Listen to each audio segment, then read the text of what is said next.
we are going to see about banking in India. Okay. Now, what is the specialty of banking? Banking is the lifeline of the country. Okay. Banking is the lifeline of the country, and banking is said to be the backbone of any economy. Okay, so the collapse of a banking system is a collapse of the economy. So the government is always very cautious with regard to the banking system. Now in India, banking is regulated by Reserve Bank of India, RBI. Okay, so this is the background of banking. Let us quickly go into the banking structure in India. Now, let's go to the structure of banking in India. Okay. There is something called the RBI. Yes. RBI is the regulator or the monetary authority. Under RBI, okay, the banks function. First, you have what is called the commercial bank. Okay. Then, you also have the regional rural banks working under RBI.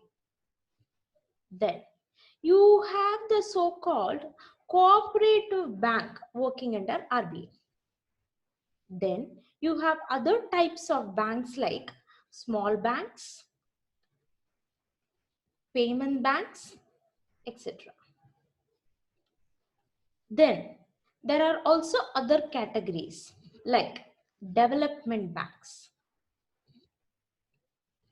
All India Financial Institution,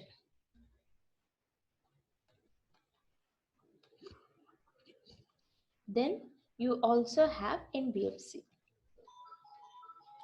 All these are different categories of bankings and banking structure in India.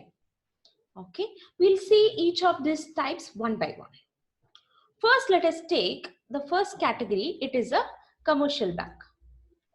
Okay, the first category is called the commercial bank. Okay, under commercial bank, there are two types of banks.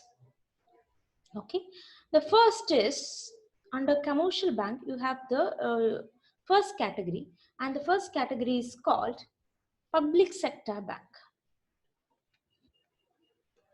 Then you also have the private sector bank.